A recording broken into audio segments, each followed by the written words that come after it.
Nele digo que nenhum também fomos. Nele digo em quem também fomos feito herança, havendo sido predestinados conforme o propósito daquele que faz todas as coisas, segundo o conselho da sua vontade, com o fim de sermos para louvor da sua glória. Nós, os que primeiro esperamos em Cristo, nele também estáis depois que ouviste a palavra da verdade, o evangelho da vossa salvação, no qual também, havendo crido, fostes selados com o Espírito Santo da promessa, que é o penhor da nossa herança, para a redenção da possessão de Deus, para louvor da sua glória. Paulo, ele descreve esse parágrafo por um todo, mas existe algo de especial nesse parágrafo. O que, irmão Welles? Se nós formos entender, Paulo, ele vai estar falando aí a respeito do que Deus fez na vida dos irmãos, vai estar falando também do que Jesus fez na vida dos irmãos, tudo dentro desse parágrafo. E vai estar falando o que o Espírito Santo de Deus fez em nosso meio. Alguma pergunta até aqui? Irmãos, vamos participar? Tem alguma pergunta? Não? Então vamos seguir. Olha só, qual foi a obra que o Pai fez aqui nesse parágrafo? Se nós observarmos do parágrafo 3 até o parágrafo de número 6, nós vamos ver o que Deus tem feito. E o que o Paulo tem demonstrado, o que Paulo tem trazido, o que Paulo tem nos ensinado nessa carta. Olha só. Bendito Deus Pai de nosso Senhor Jesus Cristo, o qual nos abençoou com todas as suas bênçãos espirituais nos lugares celestiais. Em quem? Em Cristo Jesus.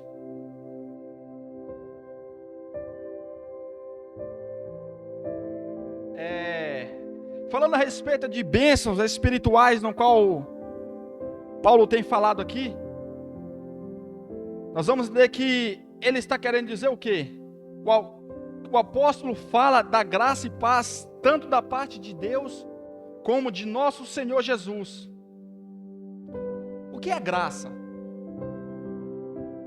Favor imerecido.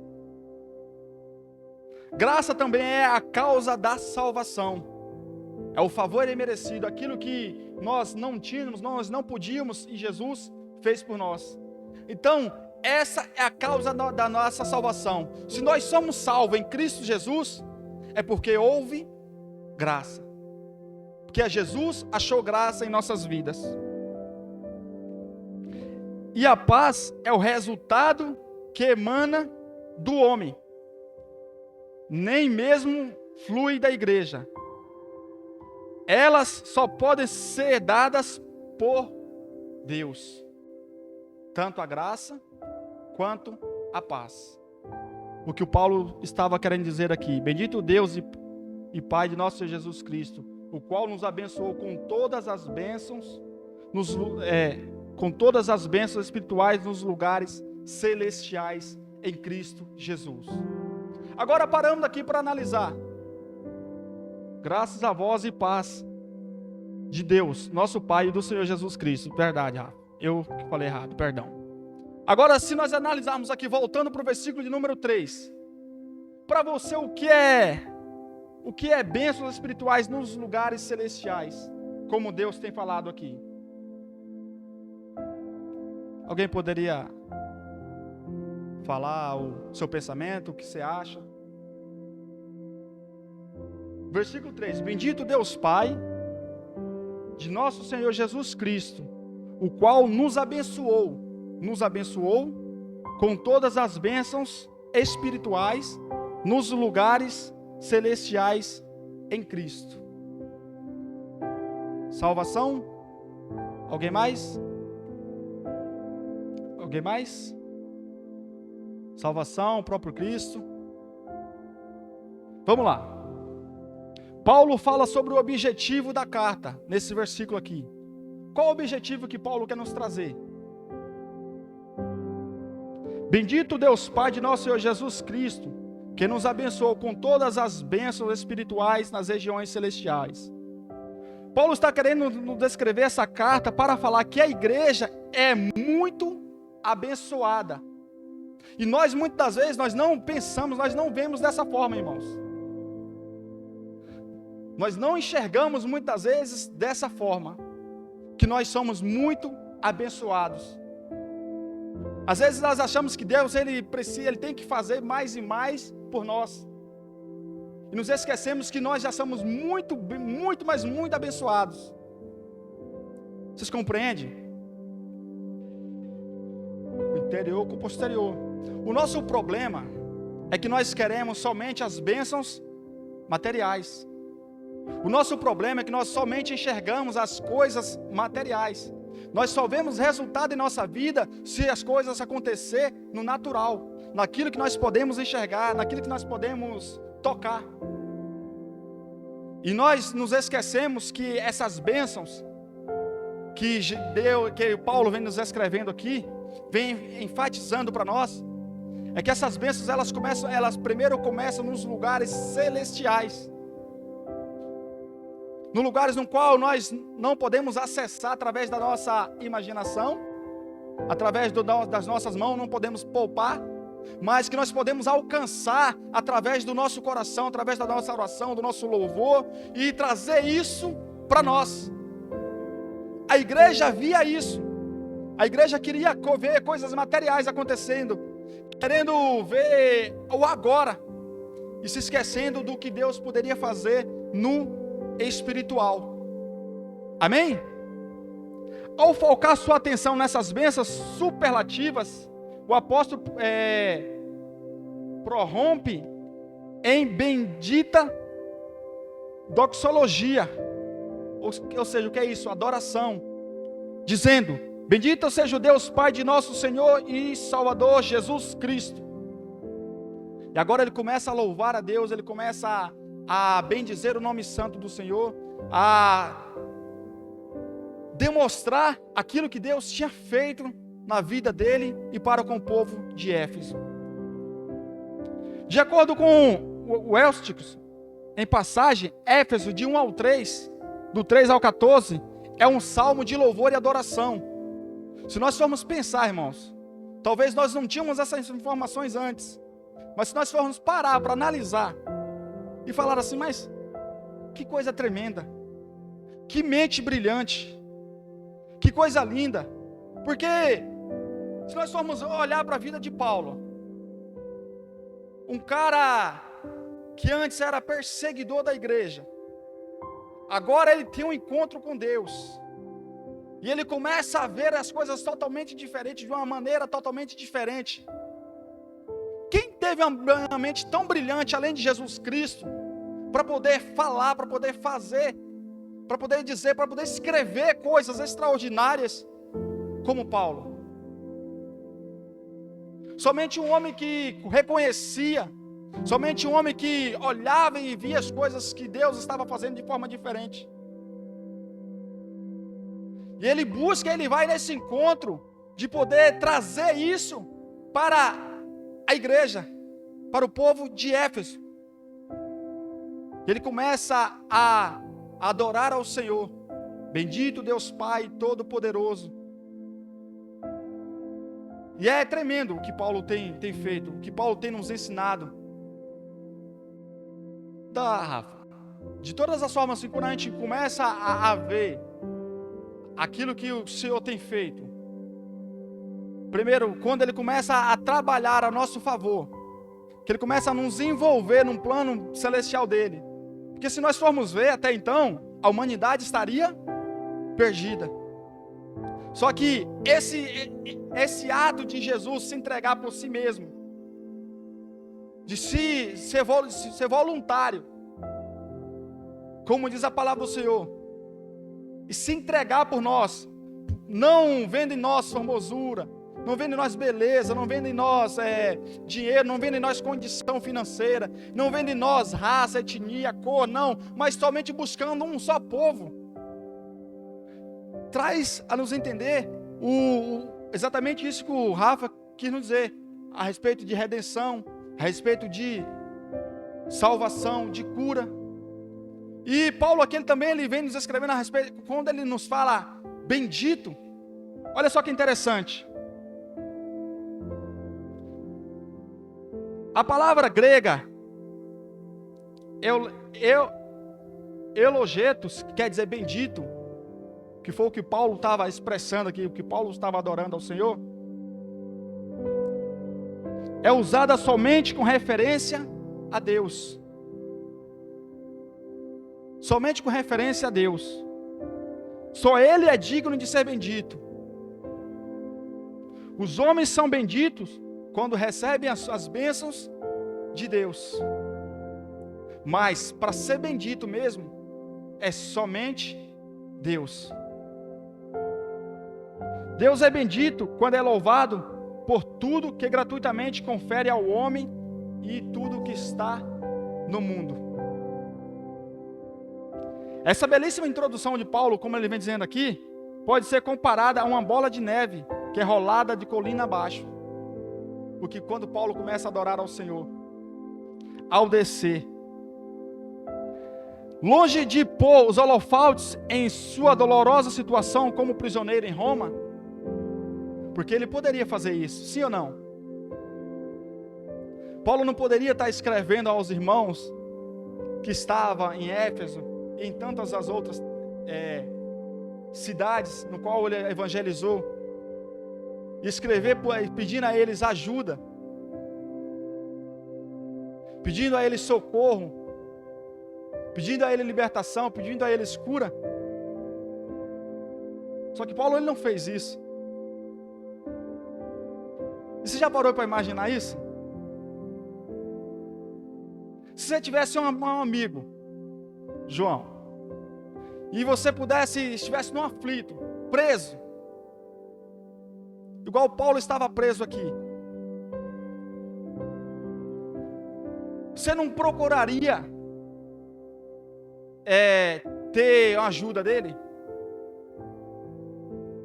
Você não procuraria ter um conforto dele? Paulo aqui ele nem se preocupa em dizer que os irmãos nem se importam com ele, que os irmãos não ligavam para ele. Não, Paulo ele começa a adorar ao Senhor, ele somente começa a buscar ao Senhor, ele somente começa a bendizer o nome santo do Senhor, e ele se alegra nisso. Isso é interessante, irmãos. É interessante, porque muitas das vezes nós queremos ver as coisas acontecer a nosso favor. E Paulo, como embaixador, ele se coloca na posição de Cristo aqui nesse exato momento. Ele sofre, ele é chicoteado, ele é pisoteado, ele é apedrejado, ele é blasfemado, ele é xingado, ele é pisoteado, é chutado. Mas só que para ele isso é normal. Que ele vai nos escrever que ele sofre as aflições de Cristo. Ele se coloca na posição de embaixador, de procurador, de apóstolo de Jesus Cristo. Ele se coloca no lugar de Cristo para poder fazer aquilo que o povo de Deus queria. Aquilo que o povo de Deus, melhor dizendo, precisava. Quer ouvir a palavra de salvação. Quer ouvir a palavra de redenção. E outra coisa aqui também que Paulo vai nos ensinar é a respeito de onde essas bênçãos que ele vem nos descrevendo aqui vêm. As fontes de bênção. De onde é que vem? De Deus. Deus o Pai nos faz rico em Jesus Cristo. Sempre. Ele é o dono do universo, dono de tudo. E nós somos filhos e herdeiros. Antes de Paulo descrever essas riquezas, ele prorrompe uma doce doxologia de exaltação a Deus, o Pai. Embora seja a carta mais eclesiástica do Novo Testamento, suas atenções se voltam para Deus e não propriamente para a igreja, uma vez que tudo é dele, por meio dele e a partir dele. Paulo tem esse entendimento. Agora sim, quais são as naturezas da bênção? As fontes de bênção aqui, nós vamos ver que é em Cristo Jesus, em Deus. Mas qual é a natureza dessas bênçãos que Paulo vem nos descrevendo? A natureza da bênção é o seguinte: nós temos toda a sorte de bênção espiritual. Toda a sorte de bênção espiritual. No Antigo Testamento, o povo tinha bênçãos materiais. Que lembra? Deuteronômio capítulo 28, a seguir. A palavra do Senhor vai nos dizer que se o povo buscasse ao Senhor, se o povo caminhasse, entendesse, seguisse os documentos, os mandamentos do Senhor, que bendito seria ao entrar, ao sair, bendito seria no campo, bendito seria em todos os locais. E aqui agora, Paulo falando a respeito da natureza das bênçãos, ele vai dizer, mas hoje temos todas as sortes de bênção espiritual, que é mais importante do que o material. O que nós já havíamos falado aqui antes, a respeito de nós não olharmos para o material, a respeito de nós não olharmos se muitas das vezes temos uma casa boa, porque para muitos, hoje, achar que ser abençoado, que ter bênção, que viver na fonte de bênção, muitas vezes é isso. E não estou aqui querendo dizer que não tem que ter isso, entendam, mas não é primeiro isso. Primeiro, nossa vida ela não é abençoada porque nós temos coisas materiais. Isso é um reflexo de nós sermos fiéis a Deus. Isso é um reflexo do Senhor fazer muitas coisas em nossas vidas, de nós sermos, reconhecer o nosso Senhor, de nós o seguirmos, de nós o buscarmos, de nós querermos e entendermos que Ele é Senhor da nossa vida. E nós mergulharmos nessa fonte de bênçãos. E através desse mergulho que nós damos em Cristo Jesus, as coisas começam a acontecer naturalmente em nossa vida. E aí bendito será no campo, bendito será na tua casa, bendito será no teu emprego, bendito será no teu casamento, bendito será aonde quer que for. E como diz a palavra, onde pisar os pés, a planta dos seus pés, o Senhor já tem te dado por herança. Porque reconheceu, porque mergulhou na fonte de bênção, Jesus Cristo. Porque mergulhou na fonte de bênção, Deus Pai Todo-Poderoso, o bendito. Amém? Está claro, irmãos? Está dando para entender? Se alguém tiver alguma dúvida, falar, Wellington, não entendi essa parte, pode levantar a mão, pode fazer pergunta. É até melhor porque nós interagimos. Eu tenho uma forma de pensar, os irmãos têm uma outra forma de pensar, e isso agrega, acrescenta. Romanos 8. Você quer ler, Rafa? Mas pode ler em voz alta? Se possível, se colocar de pé. Se bem que em pé e sentado não faz muita diferença, né? Mas amém? Deu para entender, irmãos? Alguém tem um outro versículo para citar? Só para agregar? Não? Então vamos dar sequência? Amém, Rafa? Deus abençoe, viu? Irmãos, falamos aqui a respeito da fonte de bênção, da fonte das nossas bênçãos, que é Deus. Falamos a respeito da natureza e qual é a esfera dessas bênçãos. Tudo isso que Paulo tem falado aqui no versículo de número 3. Seguimos. Nas regiões celestiais em Cristo.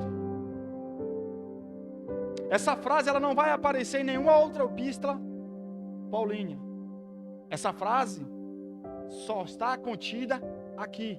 Efésios, capítulo de número 1, versículo de número 3.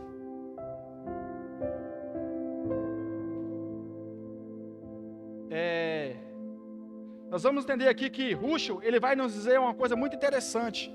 Rush foi um grande filósofo, um grande homem, um grande pensador, um grande teólogo. Ele vai dizer o seguinte, que é de opinião que Paulo quer chamar a nossa atenção para a realidade de que, quando estamos em Cristo, já estamos como os que levantados deste mundo, e muitos fatores que normalmente contrariam as atitudes no mundo adquirem nossa realidade.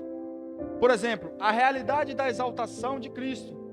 As pessoas não convertidas estão interessadas primeiramente nas coisas terrenas. Se você for perguntar para um homem hoje aí, o que você prefere? Ser abençoado espiritualmente ou ganhar um Civic? O cara vai gritar logo, joga a chave, joga a bênção. E que roda é? É 17? É dessa forma. Mas só que nós, que temos o conhecimento de Cristo Jesus, que sabemos o significado dessas bênçãos, nós vamos dizer, um Civic não é nada do que eu vou ter futuramente. Um carro não é nada do que eu vou ter futuramente.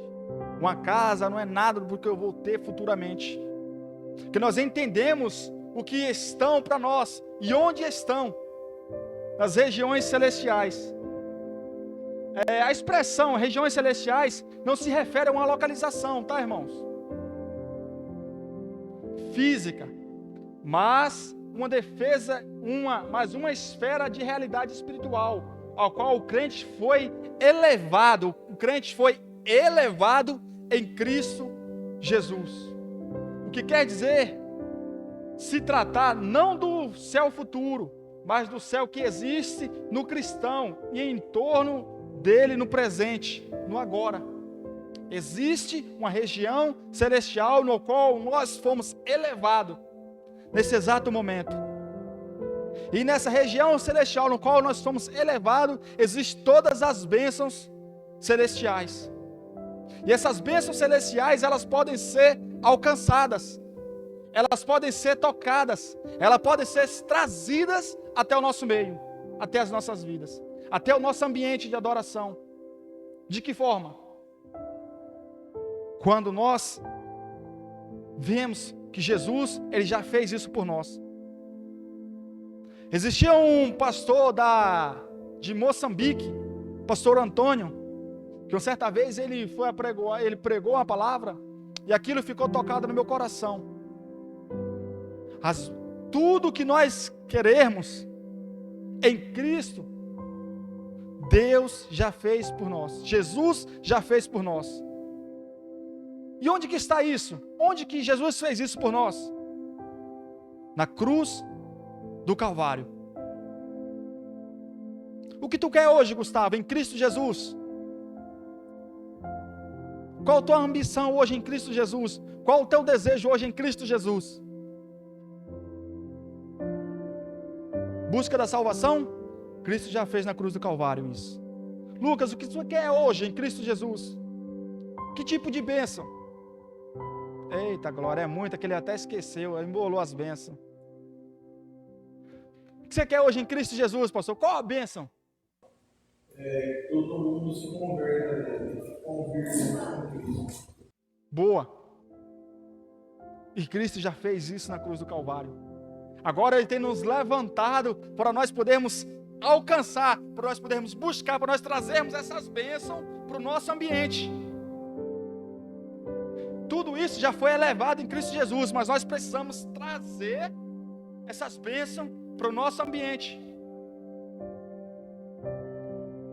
E isso requer vontade.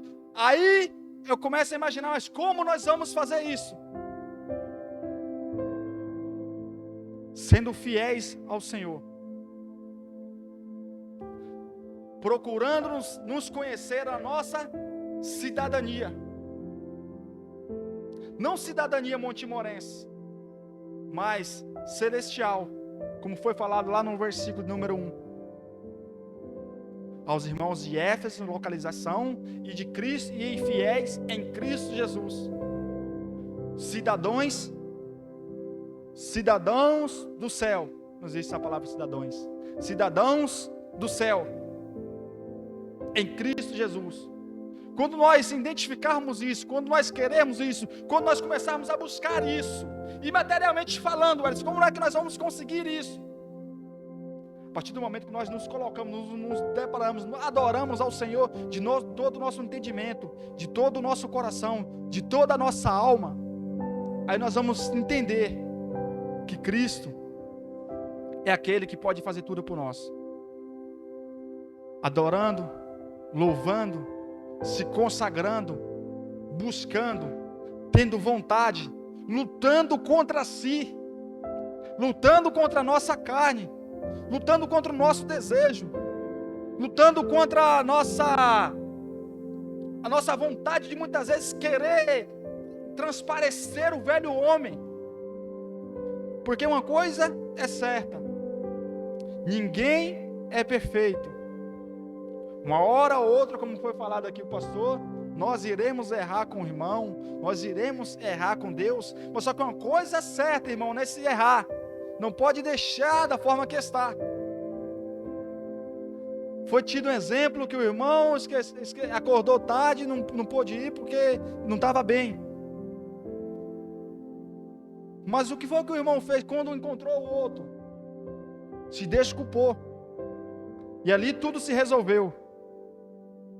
E quando nós entendemos isso em Cristo Jesus, que nós temos essa sensibilidade de resolver as coisas simples, para também poder conseguirmos resolver as coisas mais complexas, aí nós vamos entender que nós somos co-cidadãos de Cristo Jesus, nós podemos alcançar, nós podemos trazer essas bênçãos, nós podemos enxergar essas bênçãos que Deus tem para as nossas vidas. Amém? A hora já se passou. Tem muita coisa para se falar, irmãos. Muita coisa mesmo. Esse capítulo de Efésios é algo tremendo. Eu creio, né, pastor, que nós vamos ficar uns dias aqui, né? Meses falando, porque é rico. Não sei se vocês pararam para observar. Outras vezes, eu já atropelei tantas coisas que tinha nesse capítulo, nesse livro, nessa epístola. E quando nós paramos para analisar as coisas como elas realmente são, nós paramos para analisar o que o Senhor quer expressar para a nossa vida, o que o Senhor quer nos dizer, através de uma palavra, através do significado daquela palavra, as coisas começam a fluir em nossa vida. Amém? Quero aqui agradecer a minha oportunidade, deixar o cajado para o pastor.